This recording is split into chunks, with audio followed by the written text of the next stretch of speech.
ان کو پھر اجازت ہو وداؤٹ ٹیکس یا وداؤٹ فیس ابنائے حرم سے گزرنے کی۔ تو یہ اصل میں چال چلی گئی ٹرمپ کی، لیکن یہ اسی کے اوپر الٹی ایسے پڑ گئی کہ چین نے کلیئرلی یہ میسج دے دیا ہے بڑے سافٹ لفظوں میں، چونکہ یہ سفارتکاری کی جو لینگویج، اور چین ہمیشہ ایسے ہی کرتا ہے، سخت لینگویج یوز نہیں کرتا، تو یہ ایک میسج پہنچا دیا گیا ہے کہ ہمارے ایک تو تجارتی تعلقات بھی ہیں اور آپ اس معاملے میں مداخلت نہیں کریں گے، یعنی کہ ہمارے جہازوں کو آپ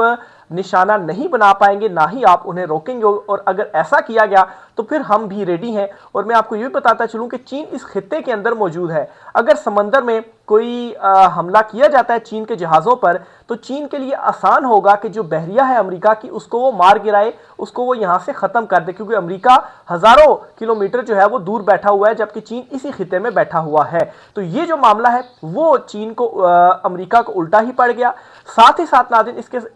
علاوہ ایک اور بڑی ڈیولپمنٹ یہ ہوتی ہے کہ چین، روس اور ایران ان تینوں نے یہ فیصلہ کیا ہے کہ امریکہ جو کہ شکست سے دوچار ہو چکا ہے لیکن اس سے بچنے کی کوشش کر رہا ہے اور فیس سیونگ کی کوشش کر رہا ہے، عبرتناک شکست دے کر اس کو یہ سبق سکھایا جائے گا کہ اس خطے میں دوبارہ وہ اٹیک ایسا نہیں کر سکتا جس طرح سے وہ ماضی میں کرتا رہا ہے۔ اب جو مذاکرات ہوئے ان مذاکرات میں ایک بات آپ کو بتاتا چلوں، چین اور روس جو ہے وہ ایران کو بیک کر رہے تھے، اور اس سٹیٹمنٹ کے بعد چین کی یہ بھی اب کلیئر ہو گیا ہے۔ اب بیک کرنے کا مطلب یہ ہے کہ ایران کے پیچھے جب ایک پاور کھڑی ہوئی ہے تو ایران بھی کانفیڈنٹ ہے کہ امریکہ جو ہے وہ ہمارے اوپر اول تو جو اس نے اٹیکس کیے انہیں ہم نے سروائیو کیا اور ریٹیلیٹ بھی کیا، اس کے علاوہ امریکہ جو ہے اب اٹیک ہمارے اوپر نہیں کر سکتا، کیونکہ چین امریکہ کو بھی اس بات کا ادراک ہو گیا ہے، ٹرمپ کو بھی اس بات کا ادراک ہو گیا ہے کہ یہ جنگ وہ نہیں جیت سکتا، اور یہ دعویٰ امریکی اخبار کی جانب سے کیا گیا کہ ٹرمپ کو یہ ادراک ہو گیا کہ یہ جنگ وہ نہیں جیت سکتا،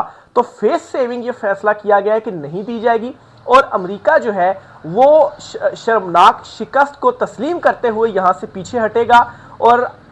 ایک تاریخ جو ہے وہ بنے گی۔ تو یہ فیصلہ کر لیا گیا ہے، اسی لیے چین کی جانب سے بھی یہ جو امپورٹنٹ سٹیٹمنٹ ہے وہ دے دی گئی ہے۔ اب امریکہ نہ ہی تو ابنائے حرم جو ہے وہ کھلوا پا رہا ہے اور نہ ہی ڈبل ناکہ بندی کر رہا ہے، اور یہ جو کوشش تھی کہ باقی دنیا کو جس طرح سے ایران نے کیا ابنائے حرم کو بند کرنے کے بعد کہ ساری دنیا کے اوپر اس کا جو امپیکٹ ہے معیشتوں پر وہ آیا اور پریشر امریکہ کے اوپر بڑھا، آج بھی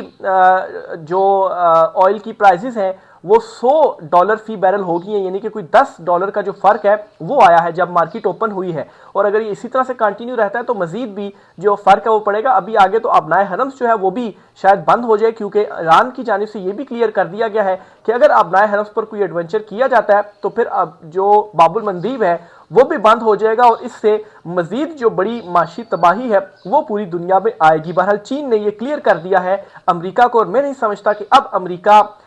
جو کہ ایران کے سامنے نہیں کھڑا ہو سکا وہ چین کے سامنے کیسے کھڑا ہوگا۔ یہ مطلب بہت زیادہ کلیئر ہے معاملہ کہ کبھی بھی امریکہ چین کے ساتھ جو پنگا ہے یا اس کے جہازوں کے ساتھ پنگا ہے وہ نہیں لے گا۔ تو یہ ایک بڑی ڈیولپمنٹ ہوئی ہے آج۔ پھر اس کے ساتھ ہی ایک اور بڑی ڈیولپمنٹ یہ ہوئی ہے کہ یورپ خود کو لا تعلق کر رہا ہے آہستہ آہستہ امریکہ سے۔ اب ٹرمپ کے پاس ایک ہتھیار یہ تھا کہ وہ ٹیرف جو ہے وہ عائد کر دیتا تھا، اور یورپین جو ممالک ہیں ان کو بھی ٹیرف کی جو دھمکی ہے وہ دی جاتی رہی اپنی بات کو منوانے کے لیے، ایون کہ ٹرمپ نے نیٹو اتحاد سے بھی نکلنے کی جو دھمکی ہے وہ دی اور کہا جی کہ نیٹو کو میں ختم کرنے کے بارے میں سوچ رہا ہوں۔ ظاہر سی بات ہے اب جو یورپ ہے ٹرمپ کا یہ خیال تھا کہ اس دھمکی کے بعد وہ میرے ساتھ آ کر کھڑا ہو جائے گا۔ ٹرمپ نے تو یہ بھی کہا کہ ابنائے حرم کو کھلوانے کے لیے آپ سارے میرے ساتھ آئیں اور ہم ابنائے حرم کو کھلواتے ہیں، لیکن اس مرتبہ یورپ جو ہے اسے حقیقت کا معلوم ہو گیا، اور پہلی مرتبہ ایسا ہوا ہے کہ امریکہ بیانیہ بنانے کی جو جنگ ہے وہ بھی ہارا ہے۔ پہلے اس طرح سے ہوتا رہا کہ بیانی کی جنگ میں امریکہ جیتتا رہا ہے اور پورا یورپ جو ہے وہ امریکہ کا ساتھ دیتا رہا ہے، اور اب ایون کہ یورپ میں بھی حالات معاشی جو ہیں وہ بگڑتے جا رہے ہیں، اس کے باوجود ابنائے حرم کو کھلوانے کے معاملے پر یورپ امریکہ کے ساتھ کھڑا اس لیے نہیں ہو رہا کہ اسے معلوم ہے کہ امریکہ جو ہے وہ یہاں پر ایک تو غلطی پر ہے، امریکہ کو یہ حملہ نہیں کرنا چاہیے تھا، اور جو بیانیے کی جنگ ہے وہ بھی امریکہ یہاں پر ہارا ہے۔ یہ ایک واضح ثبوت ہے یورپ کا امریکہ کے ساتھ نہ کھڑا ہونا۔ تو ایک طرف ٹرمپ جو یہ دھمکیاں دے رہا تھا نیٹو کی میں جو ہے وہ ختم کر رہا ہوں، ٹیرف بڑھا رہا ہوں، تو اب یورپ جو ہے وہ بھی ٹرمپ سے امریکہ سے لا تعلقی کرتے ہوئے خود کو چین کے ساتھ منسلک کر رہا ہے۔ کل جو ہے وہ اسپین یا فرانس کے جو وزیر اعظم تھے اسپین کے وزیر اعظم انہوں نے چین کا جو دورہ ہے وہ کیا. اس سے پہلے برطانوی وزیر اعظم بھی چین جو ہے وہ جا چکے ہیں, جو اٹلی کے پرائم منسٹر ہیں جی, اور اس کے علاوہ فرانس کے جو پرائم منسٹر ہیں وہ بھی اپنی فضائی حدود بند کر چکی ہیں امریکہ پر. اور چین کے بلکہ ایک امپورٹنٹ سٹیٹمنٹ بھی ہے, وہ بھی میں آپ کے ساتھ شیئر کرتا چلوں جی.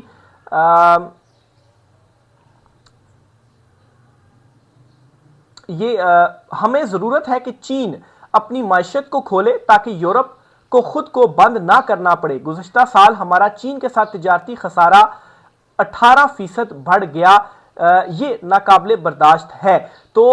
بہرحال یہ ایک جو سٹیٹمنٹ ہے یہ غالباً جو اسپین کے پی ایم ہے ان کی جانب سے دی گئی ہے, اور انہوں نے چین کا جو دورہ ہے وہ بھی کیا ہے. اب یہاں پر وہ یہ کہہ رہے ہیں کہ چین کے ساتھ ہم نے جو تجارت ہے وہ بڑھانی ہے, اور اسی وجہ سے جو دورہ ہے وہ بھی کیا گیا ہے. یعنی کہ یورپ اب یہاں پر نہ صرف آلٹرنیٹ ڈھونڈ رہا ہے بلکہ امریکہ کے ساتھ اپنے جو تجارتی تعلقات ہیں وہ اس لیے بھی محدود کر رہا ہے کہ امریکہ کی جو یہ ٹیرف والی دھمکی ہے نا یہ اب کارآمد نہ رہے. تو ٹرمپ ہر طرف سے پھنس چکا ہے, اور آپ دیکھ لیجئے گا کہ شرمناک شکست ٹرمپ کو ایکسیپٹ کرنی ہی کرنی پڑے گی, اور یہ شرمناک شکست جو ہے وہ ٹرمپ کی صدارت کو بھی لے ڈوبے گی. اور ابھی آپ مڈ ٹرم الیکشنز میں دیکھیے گا اس میں بھی بہت بری شکست ہوگی ٹرمپ کو. ایون کہ ابھی ہنگری میں جو الیکشنز ہیں وہ ہوئے ہیں, اور ہنگری میں جو ٹرمپ کا جو بیکڈ لیڈر تھا اس کا نام تھا جی, یہ پی ایم تھا وکٹر, اس سے بہت بری شکست ہوئی. اور الیکشن سے پہلے جے ڈی وینس جو کہ نائب صدر ہیں انہوں نے وہاں کا دورہ بھی کیا, وکٹر سے ملاقات بھی کی, انہیں بری شکست ہوئی ہے. اور پیٹر کے ہاتھوں جو کہ ان کی اپوزیشن میں ہے اس کے ہاتھوں جو شکست ہے وہ ہوئی ہے. یعنی کہ ہنگری میں جو یو ایس یا ٹرمپ کی جو فیورٹ حکومت تھی اس کا خاتمہ ہو گیا ہے. تو اب آپ یہاں سے اندازہ لگائیں کہ ٹرمپ جس حکومت کے ساتھ کھڑا ہو رہا ہے یا اس کو سپورٹ کر رہا ہے وہ ختم ہو رہی ہے. اور امریکہ کے اندر ٹرمپ کی حالت یہ ہے کہ مڈ ٹرم الیکشن جیتنے کی پوزیشن میں اب ٹرمپ نہیں رہا. وہ فیس سیونگ ڈھونڈ رہا تھا, اسے فیس سیونگ نہیں دی جا رہی, اور یہ فیصلہ کر لیا گیا کہ شرمناک شکست سے دوچار کرنا ہے تاکہ امریکہ کو سبق سکھایا جا سکے کہ وہ اس طرح سے جو مداخلتیں ہیں یا خطے کا جو چودھری بنا ہوا ہے اب وہ چودھری نہیں رہا. اور اگر ایسا ہوتا ہے تو نہ صرف ٹرمپ کی صدارت جائے گی بلکہ امریکہ کا سپر پاور کا جو سٹیٹس ہے وہ بھی ختم ہو جائے گا. اور آلریڈی پوری دنیا کے جو ممالک ہیں وہ امریکہ کے ساتھ اپنا جو اتحاد ہے اس سے ڈس ایسوسیٹ ہو رہے ہیں اور چین کی طرف رخ کر رہے ہیں, چین کا وزٹ بھی کر رہے ہیں, اپنی تجارت جو ہے وہ چین کے ساتھ بڑھا رہے ہیں. پھر اسی دوران برطانیہ کے جو پرائم منسٹر ہیں ان کی بھی ایک سٹیٹمنٹ آتی ہے, اور وہ بھی یہ جو ڈبل ناکہ بندی کی گئی ہے ٹرمپ کی جانب سے ابنائے حرمز پر, اس سے لا تعلقی کا اظہار کرتے ہوئے کہتے ہیں جی کہ اس معاملے میں اس ڈبل ناکہ بندی میں ہم شریک نہیں ہیں. اب ناظرین آپ چیزوں کو دیکھیں کہ ایک طرف ٹرمپ نے یہ چال چلی, ایک پولیٹیکل چال چلی جس کو کامیاب چال اس طرح سے قرار دیا جا رہا تھا کہ جب وہ ناکہ بند کر دے گا ایران کا بھی تو اس سے کیا ہوگا کہ ایران پر مزید پریشر بڑھے گا اور ایران مجبور ہوگا اور دنیا کے اوپر بھی پریشر بڑھے گا کہ وہ ابنائے حرمز کھلوائیں. لیکن ایسا نہیں ہوا اس کے الٹ کیسے ہوا؟ ایران پھر بھی ڈٹ گیا. ایران کہتا ہے جی کہ میں ڈٹا ہوا ہوں, آپ یہ کرتے ہیں آپ یہ بھی کر لیں, اور اوپر سے دنیا کے جو دیگر ممالک ہیں وہ بجائے اس کے کہ وہ ابنائے حرمز کھلوانے میں مدد کریں وہ بھی ٹرمپ کے اگینسٹ سٹیٹمنٹس دے رہے ہیں, ٹرمپ سے امریکہ سے خود کو ڈس ایسوسیٹ کر رہے ہیں. اور چین جو ہے وہ امریکہ کو ہی کے حوالے سے سٹیٹمنٹ دے رہا ہے, بڑی سفارتی لحاظ سے اس کو جو ہے وہ دھیان رکھا گیا, سافٹ ایک سٹیٹمنٹ دی گئی ہے کہ ہو سکتا ہے کہ امریکہ جو ہے وہ باز آ جائے. لیکن اگر ایسا نہیں ہوتا تو آپ امیجن کریں کہ چین جو کہ ایک بہت بڑی طاقت ہے, اگر امریکہ جو ہے وہ ایران کو شکست نہیں دے سکا اتنی زیادہ بمباری اور اتنی زیادہ ٹیکنالوجی یوز کرنے کے بعد, تو چین کے ساتھ وہ پنگا کیسے لے سکتا ہے؟ اور اگر چین کے ساتھ وہ پنگا لیتا ہے اور چین اس کی بحریہ کو تباہ کرتا ہے تو پھر اس کے بعد یہ تو ڈبل ہزیمت ہو جائے گی ٹرمپ کے لیے. تو یہ ایک پلان تھا لیکن یہ پلان بھی بظاہر اب ناکام ہوتا ہوا نظر آ رہا ہے, اور یہ ایک اور بڑی حماقت ہے جو ٹرمپ کی جانب سے کی گئی ہے. اب یہ حماقتیں ٹرمپ کیوں کر رہا ہے؟ اس کی وجہ یہ ہے کہ ٹرمپ مکمل طور پر فرسٹریٹ ہو چکا ہے. ایک طرف اسرائیل اور یو اے ای جو ہے وہ ادھر سے دباؤ مسلسل بڑھتا جا رہا ہے, اور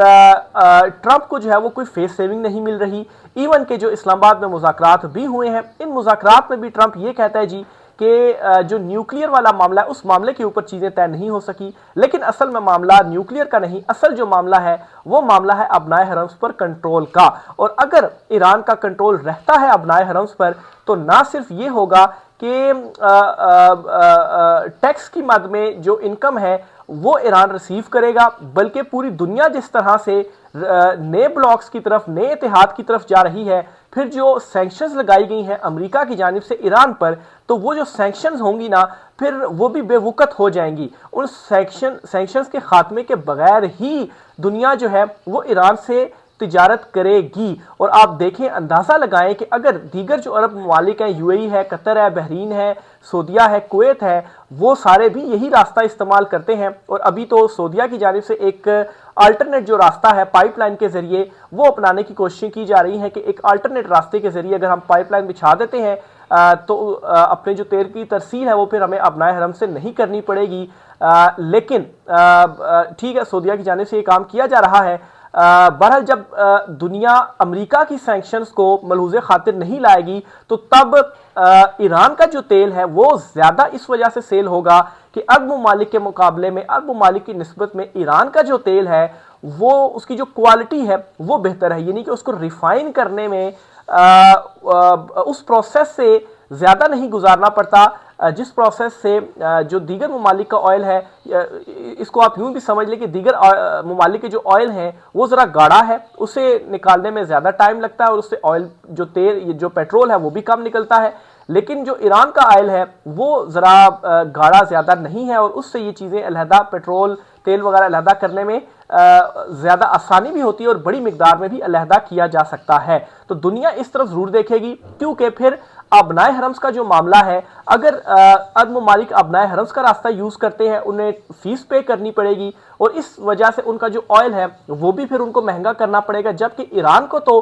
فیس پے نہیں کرنی پڑے گی اپنے جہاز ابنائے حرم سے گزارنے کے لیے۔ تو اس وجہ سے بھی ظاہر سی بات ہے، اگر اچھی کوالٹی کی چیز آپ کو کم داموں میں ملے تو یہ تو ایک تجارت کا اصول ہے، آپ جو کسٹمر ہے وہ وہیں پر جاتا ہے۔ تو اس طرح سے دنیا ایران کا جو تیل ہے وہ خریدے گی، تو اس لیے بھی ابنائے حرمز کا جو کنٹرول ہے وہ بہت زیادہ ضروری ہے۔ اب آپ اندازہ لگائیں کہ صرف ایران اگر ایک سال ہی یہ کرنے میں کامیاب ہو جاتا ہے، اپنا آئل بیچتا ہے اور ابنائے حرمز کے اوپر اس کا کنٹرول رہتا ہے، تو اس خطے میں سب سے زیادہ تیزی سے ترقی کرنے والا جو ملک بنے گا وہ ایران بنے گا، اور اس خطے میں ڈومیننس پھر ایران کی ہوگی۔ جو خلیجی ممالک ہیں ان کی ڈومیننس ختم ہو جائے گی، اور یہی وجہ ہے کہ یو اے ای ہو گیا یا کویت ہو گیا یا بحرین ہو گیا، انہیں یہ منظور نہیں ہے، اور خاص طور پر یو اے ای جو ہے وہ اس وجہ سے بھی فرنٹ پر ہے، اور ظاہر سی بات ہے اسرائیل جو ہے وہ بیک کر رہا ہے کہ اسے یہ بات منظور نہیں ہے۔ اور دوسری طرف اگر امریکہ اس خطے سے اپنی فوجوں کو نکال لیتا ہے تو پھر یو اے ای کی حالت یہ ہو جائے گی کہ وہ اپنا ڈیفنس بھی خود نہیں کر سکتا، جو کہ اس جنگ کے دوران بھی ہم نے دیکھ لیا۔ ابھی خبریں بھی پچھلے دنوں سامنے آ رہی تھیں کہ بھارتی اعلیٰ حکام جو ہیں وہ یو اے ای بھی گئے ہیں، وہاں پر کچھ ڈسکشن ہوئی ہے، اور جس طرح سے پاکستان اور سعودیہ کا ایک دفاعی معاہدہ ہوا ہے، یہ کوشش کی جا رہی ہے کہ بھارت کے ساتھ یو اے ای کو اس قسم کا جو دفاعی معاہدہ ہے وہ کر لے۔ بہرحال یہ کچھ آج کی اہم ترین تفصیلات تھی، مزید اس حوالے سے جو چیزیں ہوتی ہیں آپ سے شیئر کرتے رہیں گے۔ رائے کا اظہار کیجیے گا۔ آج کی ولاگ سے اتنا ہی، اجازت دیجیے، اللہ حافظ۔